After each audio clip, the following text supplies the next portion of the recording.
the Yoruba people of Africa. Our guest this evening is Dr. Brimy A.U. Olagere, Chairman, Supreme Council, United States African Development Consortium. Welcome, Dr. Olagere. Thank you. I'm pleased to be here. Dr. Olagere was born at Uzeba, Edo State, Nigeria, and is a citizen of Africa. He is a world traveler. He has traveled to over 167 countries and over 10,496 cities.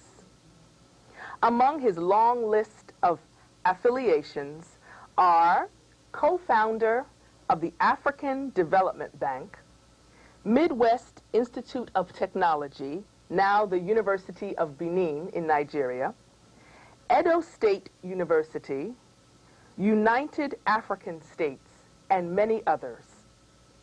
He was sent by the first Prime Minister of Nigeria, Abubakar Tafawa Balewa, to Ghana to discuss his idea of a bank, and thereby he became the private and roving secretary to Kwame Nkrumah of Ghana.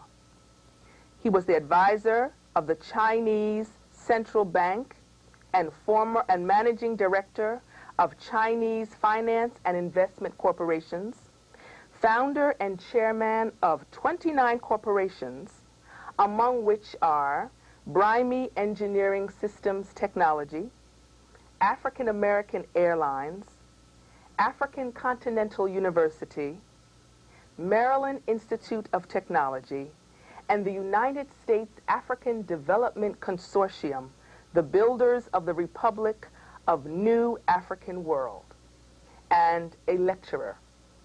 He has numerous academic degrees, which include an engineering diploma, Bachelor of Science, Master of Business Administration, and PhD degree in Finance and Banking, and 3 honorary degrees. You'll probably need your pen and paper out to take notes from this show. Dr. Olagere, again, welcome to Africa's Vision Network. Thank you very much. It's my pleasure to be here. Oh, we're so glad to have you. And we're excited about our topic today, the Yorubas' contribution to the world. And we just want to know how you first got inspired to be interested in the people of Africa. Thank you very much. When I was born into a large family in Edo State, I began my education by interacting with the natives and the elderly people, telling me more life stories about the past and how they were in what they were. And I was listening attentively, especially to the farmers who were relaying the past history, the oral history that were passed on to them by their parents, because at that time nothing were written down as such. And they were also very enlightening and inspiring indeed, because they knew the history, the past and present of their conditions as they were passed on from their parents to them. I became aware of one story that really woke me up, and that story was the relationship between the Edo people and the Yorubas. When I was told about that story, I started to relate it to the Bible that I was reading and were being taught in those days in the school. Especially that interest that aroused my speculation and desire was the history and the story about Obadiah. Obadiah in the Bible, as you may have read, is a story that really goes far beyond as it was related in the Bible. Obadiah was a diplomat by description, but he was a peacemaker. He was a brother of Moshere. Moshere was a man who was the father of the Yorubas. Obadiah, Moshere, Iwote, and Isabel were the children of Amusere of Sudan. This family came from Sudan, and their father was the crown chief of Sudan. The father came from about 72 miles from Uganda, present Uganda. And they were there at that moment and moved on to the northeast of Sudan from Uganda, Jinja. The place they were living at that time was Jinja. They moved on up north. Amustere started to raise his family. He had these 4 children, and he was very proud of them. Isabella was the mother of the Hausa Fulani people in Nigeria. Amustere also had Obadia. Obadia is the father of the Edo group. Then Moshere is the father of the Yorubas. They have a son who was called Iwoda. Iwoda was the one who was engineer and was very inventive, was a scientist. He was the one who designed the first 4 pyramids that were built in Sudan, in Nubia, Sudan, and moved on to the present Egypt. And from there, they developed the technology and advanced on it to build the current pyramids you have in Egypt. So the first pyramids were not built in Egypt? No, the first pyramids were never built in Egypt. They were built in Sudan first. There were 4 of them. One of them was for Moshere. Moshere was the senior son. Obadia was the second son. Isabella was the 3rd daughter and the 4th child. And Ehote was the last son. Now you keep saying these people are from the Bible. Yeah, well, they are from the Bible because the Bible depicts and recorded their activities, but the activities of these people were actually betrayed because they filtered them out as they were rewriting the Bible. As you know, the Israelis are the Ethiopians. The Ethiopians were the ones that bred and supported the Israelis. They migrated from Ethiopia to the present place called Jerusalem. In that place, of course, that is not the purpose for which you are here, but I'm trying to lay a foundation as to how the Yoruba contributed to the decivilization and the invention of language and mathematics. But because of the knowledge of these people, they move on to different directions. There was a harsh weather.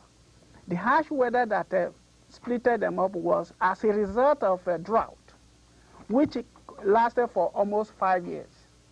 Now, the Yoruba people migrated from Sudan and on down to where you have Maiduguri today, northern east of Nigeria. And they crossed over from Lake Chad and followed the Benue River to the present Ilori at Kwara State in Nigeria. And from there, they move on down to Oyo, and Oyo to Ogbomoso, Ogbomoso to Ile-Ife, and they settled in the borderline. However, as a result of the movement down, they settled in that area, the Obadia family followed them, and they settled in the present Lagos, where Lagos is now until the year 300 BC, when these people were attacked by the Portuguese. If you hear that the Yoruba people are in the north, south, and west of western region, part of Nigeria, it is true, because when the Portuguese attacked them, they went on through to that extent and split it up. It was then the Edo that fought the Portuguese. And that is why you have the present Benin, the Republic of Benin, and the Edo state. They are all related people. Now, before I can go further to tell you more about the Yoruba, I want to mention quickly about the United States African Development Consortium, which also is emanated from my activities with the African leaders before. When I was with Dr. Nkrumah and W.E. Du Bois, W.E. Du Bois was instrumental for the development of the African Development Bank. When I originated the idea, 3 names came up. And in those names were that African Continental Bank. He condemned that, and he said, no, that we have already in place African Continental Bank established by Dr. Nnamdi Ezekwe. Then we move on down to another item. The item was the African Commercial Bank or Industrial Bank. He said, no, that was a commercial bank that cannot be interrelated with this intent of the bank. So I came out with another idea. I said, okay, what about African Development Bank? He said, that is it. African Development Bank. So this was the beginning of your life as a developer. And how old were you? I was 18 going to 19. My goodness. And so now this is the way you lay the foundation to your life. This is and we can understand how you would want to continue to lead Africa on and help the African people spread around the world. And, you know, we're excited about our topic today. It's about these people, the Yoruba people. How many people are there that are Yoruba people? And you know, what is so great about them in terms of their population? Well, the Yoruba, not only by population, but they were unique, and they continue to be a unique human race. They contributed immensely. After the storytelling telling me about the relationship between the Edo people and the Yorubas, it aroused my suspicion and desire to know more. I went further to the hometown where I grew up. I wanted to know about those people, where they came from, and the languages they were speaking, where they originated. In my effort to investigate and find out about these people, I found out actually that the languages spoken and used in Africa today are derived language from one tribe, and that is the Yoruba language. Wow. I said, okay, how come the Yoruba language spread length and breadth of the continent and the root word is from the Yoruba? What happened? Where do they get the language from? This inspired me to investigate more. As I delved deep into it, I found out actually that it was the Yorubas that originated the alphabet we are using, A, B, C, D, E, F, G, H. You mean the alphabet we're using in English? Today, the alphabet we are using in English, in Latin, every language we are using and speaking today in the whole world, it was originated by the Yoruba alphabetical order. Wow. And when I found out that, I was amazed, although I was not satisfied. I wanted to know more how they were able to develop that language. The reason why they developed the language was after the migration from Lower Kilimanjaro on down to Jinja in Uganda, but again, that time it was not called Uganda, it was called Buganda. It was the British that misspelled Buganda and make it, remove the B and call it Uganda. It is Buganda. Wow. Now, they move on down to Jinja, from Jinja on down to the present Sudan. When this family were growing up, they have already developed communication, but there was no language to interpret the culture, to interpret the tradition, to interpret the custom. Therefore, so how did they speak to each other? They were using signs, okay, like beating drum. Do you have any timeline for this? Where the timeline cannot be indicated because they were not using years. They were using months, the moonshine. Okay. Until the catalog or the calendar was developed, years were not identified. It was the Malians, in fact, the Maroons, that were developed the calendar, principally the Fulanis, that developed the calendar, and that was the time people begin to record the activity and time place. Now, when the Yoruba were coordinated, they started with A, B, D, E, E, J, K, N, M, O, B, R, C, Sh, Sh, W, J. So they were using a phonetic. They were using this language in order to decode their meanings and encode the meanings that go after each one of them. Instead of writing 3 to mean 3, 3 strokes to mean 3, they call it eta. Okay. Eta start with E. Okay. And if you want to call educational, for instance, you do not say E education. Education. It's not education, it's E. Because in Yoruba, there are two vowels that mean the same thing at the same time. E is E, E is E, and they are the same spelling. Right. It depends on how you put the dots, whether you put a bar or a dot underneath it. So, for instance, if you want to say Olagere, it's not Olagere. It's all. It's all, because you have to put the dot underneath it. Otherwise, the meaning lost by itself. Then, America. You cannot say America, because the R there is a vowel that says A, meaning we. Awa. The Yoruba language, when they say Awa, it means that we. It is we. Awa. You see, we are wa. A-W-A. It's not as shouting. It's not like that. So, as a result of this, the Latin borrow from it. The English borrow from it. The Greek borrow from it. The Greek, of course, I'm not going to anthropological history of origin of all those people, although they all are descendants of Africans, because without the African gene, there's no other human race. It is the African gene that develop and create other human race. But it was the Yorubas that actually genuinely, and with their ingenuity, invented the language that we are using today. People derived it from it. For instance, there are 822 languages in Africa, and all of them are derived from one language. All the other ones are repetition. My goodness. If you go to think about Swahili, for instance, Kiswahili is an origin language that is derived from the Yoruba language. You see, Kisi is Kiswahili because it's a female. That's why you say Kiswahili.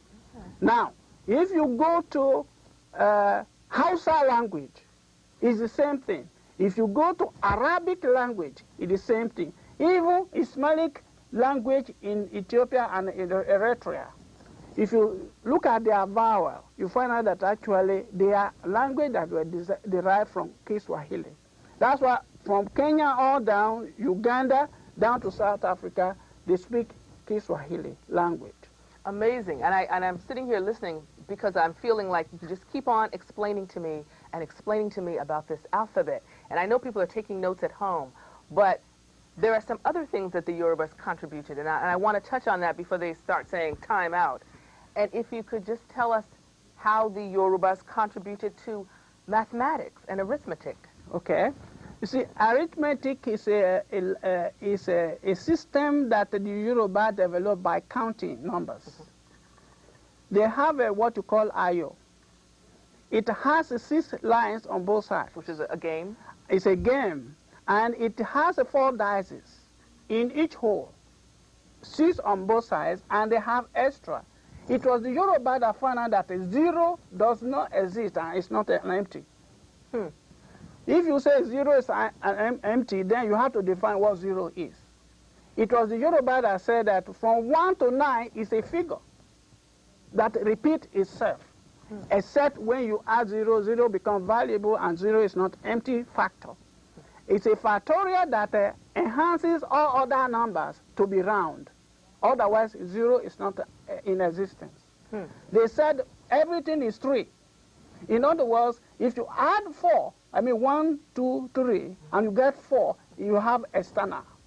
But if you do not have external, then you have 3. For instance, an example they gave was that a person came into existence to get we because he and the mother and the father are the product of that child. Therefore, that child plus the mother and father is 3 of them. When that child marries, it is 2 plus 1 plus 2 plus 1 is equal to we. It was the Yoruba that said it's only all 3 all the time. 1, 2, 3. 1, 2, 3. 4 is a foreign number. Wow. That's why, in order for you to win the game, you must have 4 seeds in each hole. Okay. And the 0, which is empty, is extra. So If you count round that 4, each hole contains 4. And each line is 6. On this side, 6. On the other side is 6. And you have 4 seeds in each hole. Therefore, you have a chance to win if you go around 3 times, which is 3 times 3, which is 9. So then the 0 is nothing. The 0 is nothing. So there's always 9. There is always 9. There is always 3. Okay. There is always 3. How did they now spread this to the world? They taught the rest of us? They taught it. Well, the first university that was established in Sankore, Mali, was started by the Yorubas, and they started teaching people. At that time, people go to university for 40 years. They had off-campus in Egypt. They have off-campus in Zimbabwe, what you call Zimbabwe today. They have off-campus there. And the moment that developed was when the Yoruba people move on down to Jos, Jos Plateau State. They established that was the time when the Nok culture developed. Okay, what's the Nok culture? The Nok culture was a family of Yorubas that moved out from the Yoruba people, and they moved on to settle down in Jos. They settled down because as a man, if I grown up, I want to establish my own family, I move away from my family, I go and establish mine. But that time, there were no roads. There were no communication medium. There was no other way they can get in touch with their people again. For 200 years, they were all gone. They were not seeing each other again. So as a result of this, they started their own tradition. For instance, if I move from New York to Richmond without road, without communication, and I'll be away for 400 years, certainly my lifestyle and the lifestyle at New York where I was is changed. So you develop your own. Develop yours. This is how the Nok people grown up. Okay. And it was the Nok people that produced the Chinese. The Chinese people you have today in China, they are Nok people from Plateau State and Biron. Biron was their tribe. The Chinese people are Biron people. They migrated from there and moved on up north to form where they are now as Chinese. In other words, the Chinese are, in the present Nigeria, Chinese Nigerians. Do you think the Chinese know this? They know it. The Chinese are now in University of Jos in Nigeria. They are now in Ahmadu Bello University in Kaduna, studying their roots and the source of their origin. Because I see you were the advisor of the Chinese Central Bank. So you were in China for some years? I was in China for almost 2 years. Now, when you were there, did you find them receptive to that thought? They were receptive to it. They were amazed. They were very delighted that they're now beginning to see where they came from. And as a matter of fact, when I was teaching in some of their universities, I told them what their source of origin was. They were excited. They are now investigating it. And as a matter of fact, the Chinese government is investing a lot of money. If you go to China, there are a lot of presence of Africa in China. There are more than 60 million Africans presently in China. The only difference is that once a China is a Chinese. There is no racial discrimination. It's a China, it's a China. And it's a Chinese, it's a Chinese. There's no reason to say you are from north, south, east, west. No, it's a Chinese, period. Wow. That's exciting. I can see now, without asking this question, but I'm still going to ask it, how if Yoruba started arithmetic and mathematics, then they must have had a lot to do with beginning science and education. Now you've told us about the university in the world. Well, when the Sankore University was established, first of all, they have to lay a foundation to teach various subjects. And they taught these subjects in order for them to move on to the other parts of the continent. When they cover the whole continent, they move on down to Sri Lanka, Spain. The Moors, they helped to set up a university for the Europeans. That was the first ever university established in this world at Sankore. At Sri Lanka, Spain. And from there, they harmonized their study program in present Zimbabwe. That's where they teach people how to do the section, medical doctors and so forth. The Yoruba did it, and how to smelt iron. They were building boats. And many of the Yorubas sailed across to Papua New Guinea, present Brazil, Australia, South America, in Brazil, in Venezuela, in Argentina, not in Argentina so much, in Georgetown, Guyana. If you go to Recife, Brazil, Sao Paulo, and other parts of Brazil, you find they speak Yoruba language, Yoruba and Akan language. I'm telling you, listening to this, I was always proud to be a Yoruba woman, but I'm even more proud now, realizing how we started this civilization. And we have to have you back. Of course, we can't finish this topic in this one show, but we're just so glad that you're here with us. And I know at home you're busy taking your notes. I hope you tape this show, because you're going to have to listen to it again. And we're going to have to have Dr. Olagere back again from the United States African Development Consortium. We wish you all the best. And we're just going to, I know people are going to go out now and look in the libraries and try to go to the internet and look up where they can see more of this information. So, you know, we just need to have you come back again to tell us more. Okay. And if you could just leave us with a word, we got 30 seconds, I think. Okay. A word of encouragement to us as African people scattered throughout the world. Very well. To my brothers and sisters out there, I ask you that in order for you to get to your destination, you must have the beginning in mind. And the beginning must tell you where the end is. Begin with the end in mind. Otherwise, the journey will be so short and too arduous for you to come through. The journey is a journey that must be taken.